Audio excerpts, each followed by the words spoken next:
Hey, this is Writers Row. I'm DC Wright-Hammer, and I have a very special guest on this episode. I'll let him introduce himself. Hello, my name is David Badurina. I am a YouTuber, author, do all sorts of stuff. And that's my book, The Caretaker. This is the one that has the not for resale on it, Yep. because I had to, when you're self-published, you have to buy your own books, and I just prefer them to be cheaper. So, so there's that. And there will be links in the description down below. I have copies of my book over there, but people know about it. Links in the description down below. And a reminder for new folks to the channel, if you like this kind of content, other things we've been doing, subscribe down below, give that thumbs up, and you'll be able to keep up with more of these videos.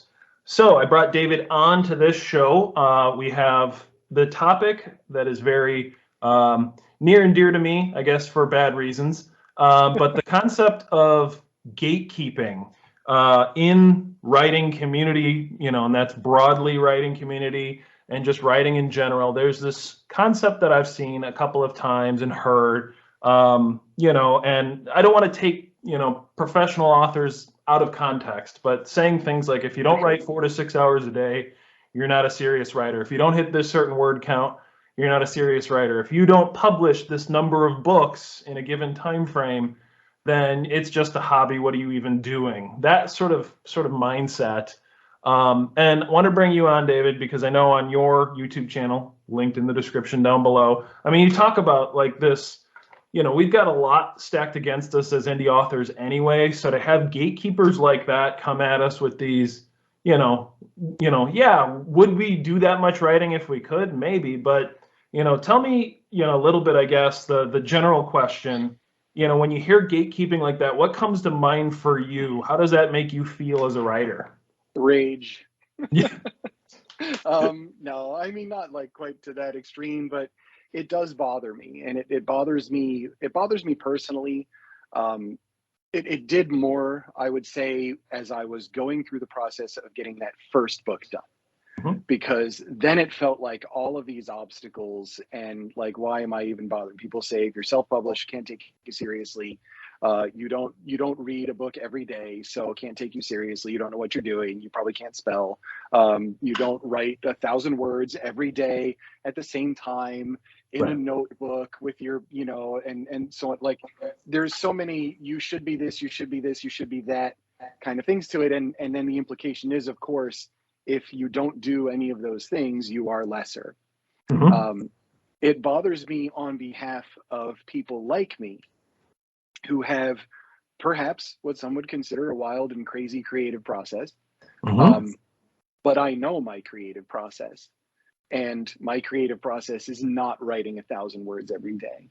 My output would be terrible because I've tried it, and it is truly like, that's an embarrassing time in my writing history, Mhm. before I actually got into, all right, how do I set myself up to do this in a way that will just lead to my success? And then I see this after I've gone through this whole process and published and have a book that's doing really well. Right. And then I connect with other authors that are where I was maybe 6 months or a year ago, and then they're seeing all this too, and then they're having all of these doubts, and then they're getting the imposter syndrome and all these things like, well, I guess I'm not real, I guess I'm not a writer, so on and so forth. And really, what is the metric that matters? When I started my YouTube channel 3 years ago, I'm like, look, I want to write a book, I want to finish it. My goal is to have one person I've never met purchase it. Right. And that's it. And I'm an author, and I got my story out, and I'm happy. Everything else to me was gravy. Yep. And so, but what is the metric? And people have this idea that I'm going to be the next, JK, I'm going to be the next Stephen King or what have you. And then when you have people saying all these things and it's not the way you work, it really just, it stamps out creative expression, which is something that I think we desperately need more of just in the time that we're in currently. People need more escapes. People need more creative people out there. Well, and yeah, I agree. I think they need more connection while they're escaping. They need more creative outlets that don't necessarily follow a particular market. Like you need these, I think independent authors are great for filling those niche, you know, subjects, topics, characters, styles, things like that. And then I think also, it's sort of this democratic process, right? Where things that are near and dear to the general public, indie authors really spearhead a lot of those topics. And they sort of shift the narrative, in things like, having equal representation, or not equal, but just more representation in their books, and a different variety of characters. They're doing things like, gender swaps of like classics and things like that. And yeah, does it enrage some people? Well, yeah, but those people are going to get mad about a lot of things anyway. But I think it gives us the opportunity to do that. And when, people come around, and it's professional writers, people that do have the opportunity, and they make a lot of books, they make a lot of money doing that. They're probably really good at the craft, most of them, a lot of them. 100%. But to make generalized statements, maybe if you work for a certain publishing house or this or that, you have to meet certain standards, you have to deliver by deadlines. That's totally legitimate. If you're a deadline writer, I don't want to take anything away from those jobs, those books, those types of arrangements, contracts, things like that. Totally legitimate. I'm not trying to gatekeep in reverse here, flip the script. In fact, it would be awesome, if I had that, ability to make the amount of income I need to just writing, just doing those 100%. things. But I think what I found when I wrote my first book, I was not on social media, not in any writing community. I was just like, heads down, let me write a book. And I even wrote half of my second book not being on social media. I wrote half of it. And then I'm like, well, I need a marketing, I need to market this. And so my editor that I was working with at the time was like, well, get on social media. That's where you're going to find other writers, and then you're ultimately going to find other readers. And yeah, that was true. I found a market, and my book did much better having an actual marketing plan. But I did run into, a lot of this, gatekeeping, a lot of, imposter syndrome of like, well, I guess I don't measure up. I was heads down for 3 years, and I produced 2 novels, and somehow I still feel inadequate. And so, when I see this kind of gatekeeping, I'm like, writers come in all shapes, sizes, different backgrounds. One of the best indie author books, I don't know where it is right now. I have it. I got a paper copy. Was written by a non-native English speaker. And it's like the most beautiful book I ever read. And it would not be possible if someone said, you didn't master English enough. Why write a book in English?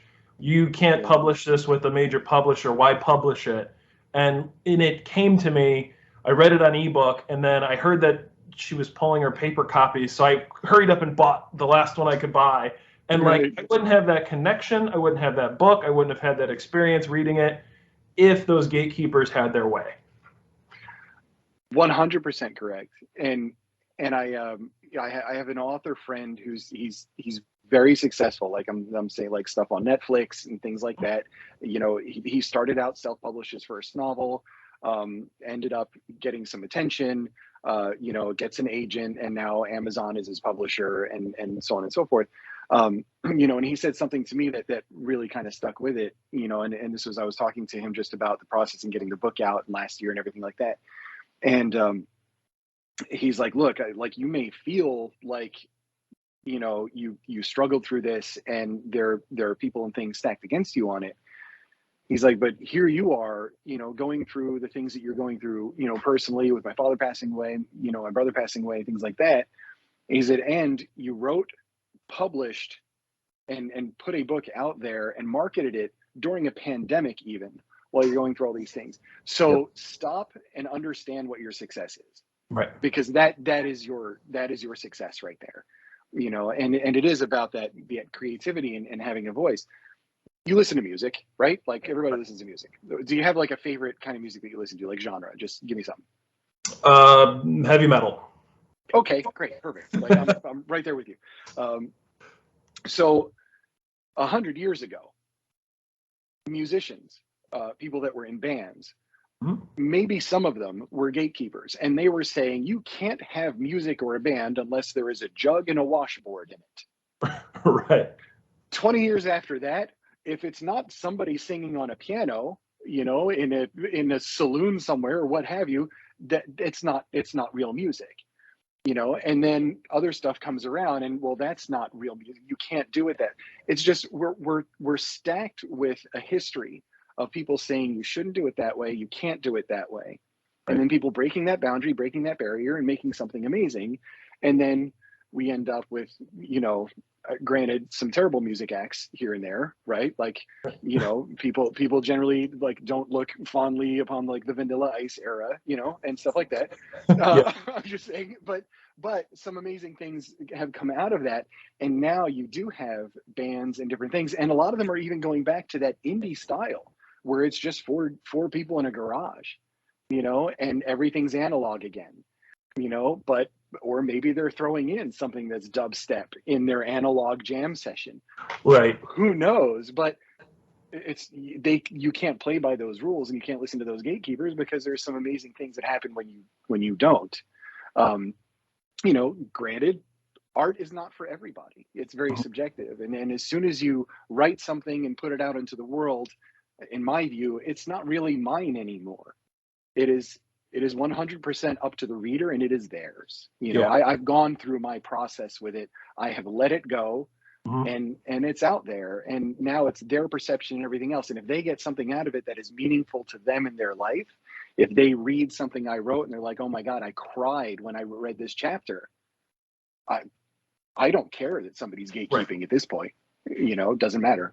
Yeah. Well, I mean, and the opportunities and just the conversations that you get to have. I did a video earlier about why everyone should publish a book, whether it's fiction, nonfiction, whatever it might be. But you just have different conversations with people. And if they actually pick up your book and read it, it becomes very, just interesting. They sit with a piece of you for hours at a time, and they kind of spend time in your characters' heads and with you, basically, Right. consuming a piece of you that you put on paper, that you struggled over, that you fought with. And quick side, I would never have had this experience. I did a book signing at a local bookstore, and I was right next to the return desk at this bookstore, and like half the people that came in were just going to the return counter. And so this older gentleman and his tweened daughter came in, and like I pointed them towards the return counter because I thought they were going there. And she looks up at me and she's like, I'm here for you. And I'm like, what? And she's like, yeah, so my friend at school was telling me that this author was going to be at this bookstore. And No way. she said that this book is really great. And I just wanted to come up here and get a signed copy from, and I'm like blown away. Like, I'm like, I don't know what the fan authoring to the fan read, like the flip, and like, she's there for me, I'm there for her. And then, as a father, I look at her father in the eye and said, there's some adult themes in my book that, Yeah. I don't know, I'm not going to get, personal, but I just want you to know that father to father, there's adult themes. And he's like, she's going to read it one way or another. So I'd rather Yeah. be here with her and, go through this process. And so I signed a copy of they bought a book. I signed it, gave it to them. And like, just the look on their That's face, and like, fantastic. I will have that memory forever just because I put my head down and said, I just want to write a book. Right. Now, we've kind of gone back and forth. There's super professional writers in, they're published, they've got all their process done, all that. There are people like I started just writing on Microsoft Word, whatever. And, I kind of, there's sort of people in the middle who are like, should I be a writer? Shouldn't I be a writer?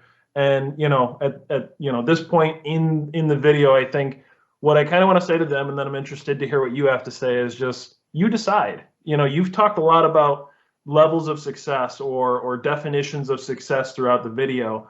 If you want to be a writer, do it. You want to be a published author, do it. It has to be you. It has to be your process. It has to be you coming to grips with everything that means. And if you don't want to, that's okay too. But don't let someone else decide that for you. Right. Well, for sure. I mean, and that just that's difficult when there are a lot of voices against you in that way. And the advice, if there's any advice that I have for anybody, and actually this is one that I tend to dish out when people DM me about writing or whatever else, and just like talking about it. And I have a lot of people that are writers, and they'll say, I want to be a writer.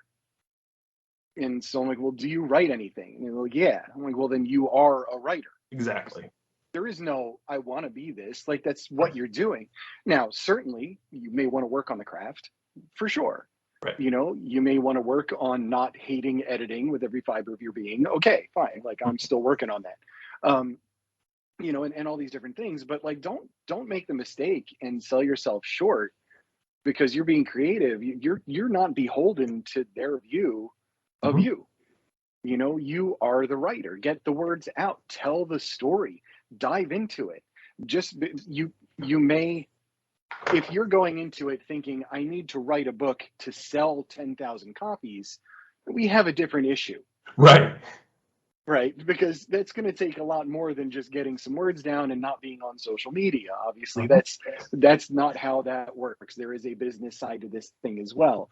But if what you're trying to say is that you want to tell a story and show that story to somebody, there are so many ways to do that.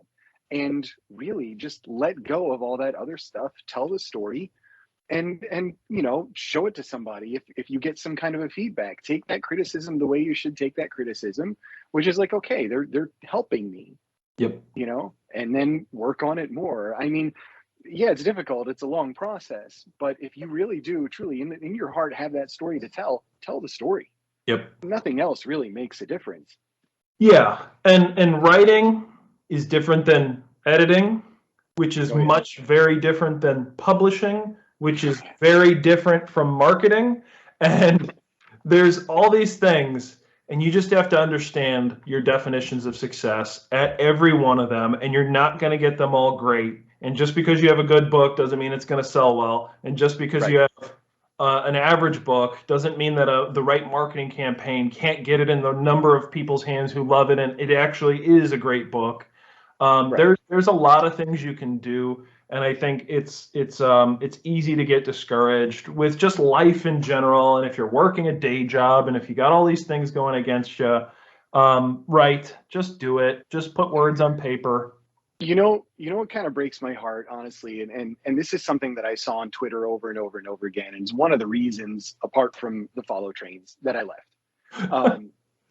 Was it broke my heart to see people pouring themselves into their works and getting so caught up in selling it that they're posting over and over again. Here's my book. I've marked it down to $1.99. Here's my book. It's 99 cents now for this whole month. Here's my book. It's 25 cents. I'll pay you to read my book, is almost like the way it's swung. And it's like, well, I understand wanting to get it out there, wanting to get it seen and all those different things. But also as a creative person, you have to understand, even just putting together, forget a book. Let's just talk about like a novella, like putting together 30 or 40,000 words into a story that's somewhat cohesive, or maybe it's not intended to be cohesive, just intended to be this dreamlike, wisp-like thing that you just want to express, and that's that. You can do all of those things, and you can do them well. You can have all of that expression and everything else. It is completely and totally separate from that. Please buy it, please see it. Like, I truly believe, like, if you're pouring yourself into that work, that you should not devalue that at any moment. I'm not the type of person to say, here's my book, and I charge, like, my book is $12.99 on Amazon, right? And it's the price I settle on, and it's the price that I have on there, and that's that. And I've had people say, well, it's expensive for a book. I'm like, well, no. Like, are you kidding me? I spent a year through deaths in my family and everything else. These pages that you can't see them, but there are tear stains. There are certainly lots of coffee stains, and like everything else within this is me right now. And I'm not going to listen to you complain about a price and give it to you for $2 less. Like, I'm sorry, and so don't devalue it, especially if it's just this kind of, you can't put someone else's value on your creativity and the way you want to express yourself. I think it's really critical that people just let that go. You know, not everybody's going to like you. Not everybody's going to be a fan. You're going to get reviews that are 1 star. It's what happens. But you wrote it. That person is still reading it. You know, that's not the metric that matters. You know, just like that. And that 1-star review doesn't take it away from you that you wrote it. That criticism from a beta reader doesn't take away the hard work you're doing. You might need to consider that input, but that's separate from the effort you put in originally to actually write the thing. And certainly when money gets involved with anything, the complexity level starts to amp up. You know, and rightfully so, right? You talk about people's livelihoods, you talk about people, their self-value and things like that. You know, that's a whole other topic. But certainly put it out there, and you know, you decide where you go with your writing and how much you do, where you do it, whether you sell it or not. David, I appreciate you coming on the show. This has been awesome. Feel free to pitch that book one more time so people who've watched this long can see it. All right, so here's the one that I slaved over with all the tears and blood and everything else in it, which is The Caretaker. This is a speculative fiction. It's really hard to peg it as a genre, and it's really hard to get an elevator speech because it's just a different kind of thing, and it's hard to do that without giving something away. But if you enjoy something that has a little bit of mystery, that's got a little bit of gore in it, that has a lot of psychological stuff and a lot of emotional pull, that's kind of what I went for in the book. And it goes into sort of an alternate reality type of thing as well. I mean, there's a whole lot to it, but I just tell people you've got to read it to experience it, and I hope you like it. There you go. I haven't pitched my book in forever, but not similar, probably very different. Sci-fi psychological thriller set in the near future between two minds awakening. My first book put out without any idea of how I was doing any of this. I did pour my heart and soul into that and worked out a lot of issues throughout the process. But links in the description down below. Really appreciate it again, David, you coming on. Absolutely. Appreciate everybody who's watched this long, and we'll catch you all next time.